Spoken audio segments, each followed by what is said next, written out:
balance. We're all trying to find it, aren't we? Balance between work and leisure, balance between job and families, balance between time devoted to the church and time for ourselves, balance between the foods we like and the foods that are good for us. A lot of us struggle with that last one, don't we? You know why that is, don't you?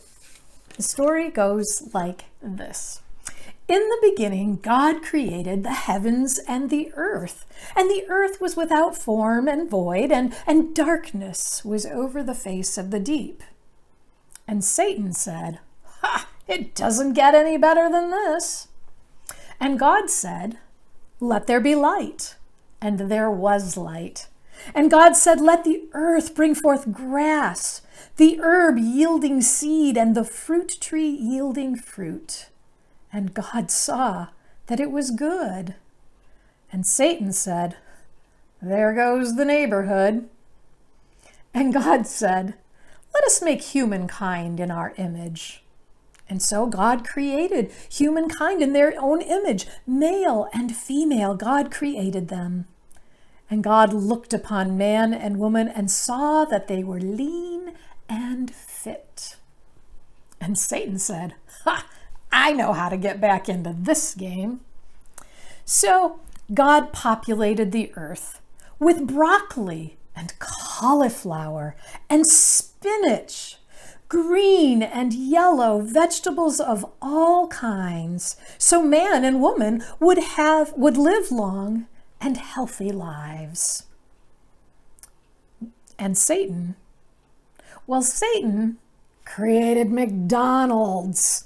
And McDonald's brought forth the 99-cent double cheeseburger. And Satan said to man, you want fries with that? And man said, supersize them. And man gained 5 pounds. And then God created healthful yogurt, that woman might keep her figure that man found so fair. Satan brought forth chocolate, and woman gained 5 pounds. And God said, try my crispy fresh salad. Oh, God's trying really hard there, isn't he? And Satan brought forth Ben and Jerry's ice cream, and woman gained 10 more pounds. And God said, I have sent thee heart-healthy vegetables and olive oil with which to cook them. And Satan brought forth chicken fried steak so big it needed its own platter. And man gained 10 pounds and his bad cholesterol went through the roof. So God brought forth running shoes, and man resolved to lose those extra pounds. But Satan brought forth cable TV with remote control so that man would not have to toil to change channels between ESPN and ESPN2. And man gained another 20 pounds. And God said, you're running up the score, devil. And God doubled down and brought forth the potato, a vegetable naturally low in fat and brimming with nutrition. But Satan peeled away the naturally healthy skin and sliced the starchy center into chips and deep fat fried them. And he created sour cream dip. And man clutched his remote control and ate the potato chips swaddled in cholesterol. And Satan said, it is good. And man went into cardiac arrest. Well, God sighed, and God created quadruple bypass surgery. And Satan Satan created HMOs. Really? Balance. It's hard to achieve, isn't it? Those who have tried to diet especially know that if you eat only the good, healthy for you stuff, it's not so easy. And if you completely deny yourself the not so healthy stuff, well, you're not likely to succeed. There are too many temptations. You have to find the right balance, which, by the way, probably isn't a 50-50 split between the good stuff and the not so good stuff. I'm just saying.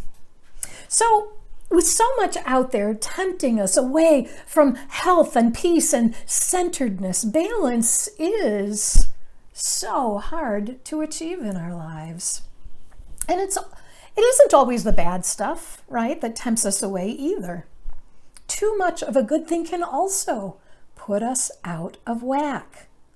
Work is a good thing, but obsession with work is not. Activities for children are good things, but overscheduling them is not. Serving others is a good thing, but doing it to the detriment of your own health is not.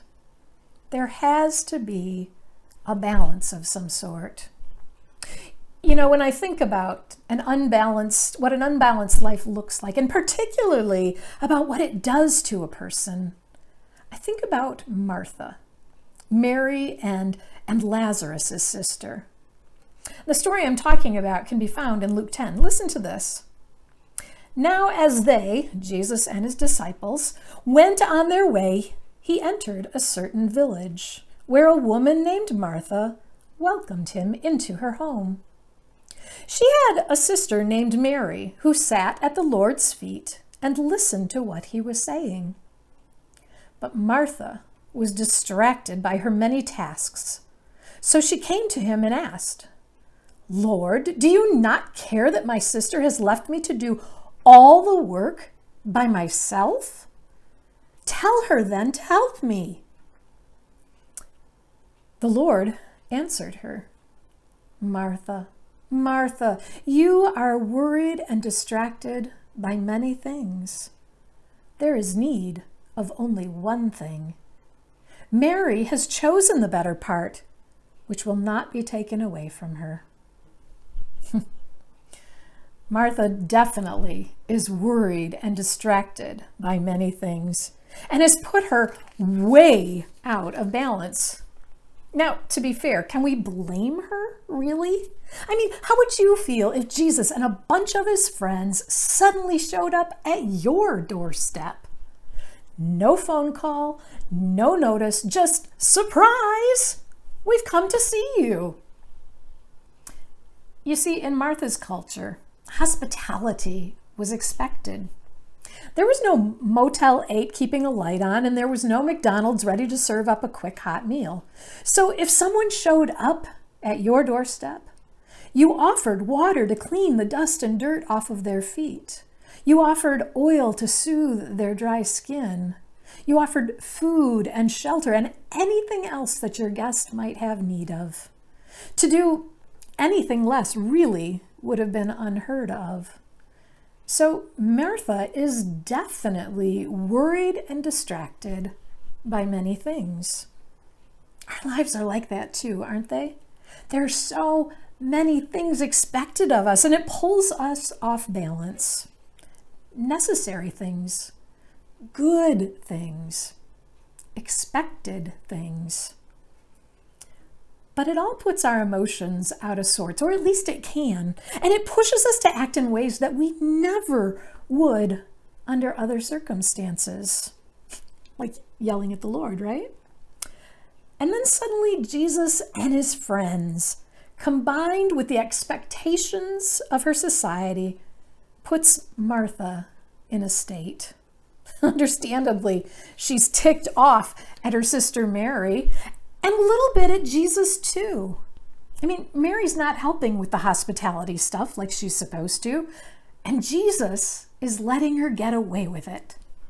And If we're being honest, Jesus couldn't have picked a worse day to show up. I mean, that's how it always works, isn't it? It's wash day, and she needed to get to the bank before it closed, and the children needed help with their virtual online learning, and she's out of milk, and she's promised to make costumes for the church pageant that's coming up, and it's taking way more time than she thought it would. And the bathroom hasn't had a good going over in several days, boys. And she hasn't had a moment to herself, and she can't remember how long. And so she loses it. She loses it. We've all been there. We've all lost it before. That's how it goes when our lives are out of balance, when all we are doing is breathing out, out, out, out, and never breathing in. We get uptight. We lose our sense of humor. We lose our perspective. Right? So how do we find balance? It's not easy, right? There's so much that needs our attention and that draws our attention. Lots of good stuff, but some not so good stuff too. Jesus tells Martha that there's only one thing needful, and that Mary has chosen it. The answer is Jesus. We need Jesus. You knew I was going to say that. Like I said last week, when in doubt in church, the answer is always Jesus. And there's a reason for that, right? A life centered on Jesus is a life that is balanced. It's that simple and it's that challenging. Following Jesus, patterning our lives after his ways, focusing on what he's focusing on, doing what he does, puts us in the center of God's will for our lives. And it brings about the right balance. So let's take a few minutes to look at Jesus's life, to see what he did and what he didn't do, that we might emulate him. Okay, here we go. So in no particular order, here are some of the things that I think we would do well to pay attention to. Number one, Jesus knew how to say no. Go ahead, say that with me. No. We need to learn that, don't we? Jesus always said no to the wrong things so that he could say yes to the right things. The best example of that is when Jesus's disciples told him that the people were demanding to see him and his healing powers, and Jesus said, no. Instead, let's go to the small villages and preach the gospel, because that is why I have come. Mark 1:38. Jesus said no to a good thing so that he could do the best thing. Do you see the difference there? He once even said no to his own mother because he was focusing on his relationship with those who had committed to his movement. Jesus knew how to set boundaries. We could learn from that. Number two, he retreated regularly. That's what I was talking about last week. He made it a habit of stepping away to be by himself in prayer with God, to refresh and renew himself with his Father, to put him back in touch with the one thing that mattered, to be reoriented and to reorient his perspective and reset his priorities. Number three, Jesus knew how to ask for help. Jesus went to his friends when he was afraid or in pain. He asked them to pray for him and to watch his back. He knew that he needed others standing by his side. He knew how to ask for help. Number four, he eliminated activities and people that drained him. Did you hear that? He eliminated activities and people that drained him. Jesus refused to live in places that threatened his life. His most famous haters were the Pharisees. He argued with them from time to time, but for the most part, he just stayed away from them. Jesus spent most of his time with the ones who were committed to his vision for the world. We could take a hint from that, couldn't we? Number 5, he reduced clutter. This is a big deal right now. We hear everything about reducing clutter. Well, Jesus told his disciples not to store up treasures for themselves on earth, right? They don't last. He said that his followers would not have a pillow to sleep on. When he sent his disciples out to share the message, he told them to take the bare minimum with them. Jesus reduced material clutter in his life to have balance. 6, he managed his fears and anxiety. Oh man, we so need that right now, don't we? Jesus experienced fear. He encouraged his disciples to learn how to manage their fears and anxieties. Do you remember? He said, don't worry about what you will eat or what you will drink or what you will wear. Remember, he said that. He modeled it for them. He taught them that worrying would never add a single positive thing to their lives. The night before he died, he managed his anxieties through solidarity with his community and through prayer. And 7, this is the last one, he waited on God. First and foremost, Jesus was able to create balance in his life because he waited on God's instruction and leadership. We want to do that, right? You know, once the disciples asked Jesus about the great day of the Lord, when was that day coming? They asked. And Jesus told them even he didn't know, and that they simply had to wait on the Father. Friends, here's the good news for today. The Old Testament prophet said it. He said, those who wait for the Lord will gain strength. They will mount up with wings like eagles. They will run and not grow tired. They will walk and not become weary. Friends, Jesus lived out this verse and it brought his life into balance. How are you doing with balancing your life?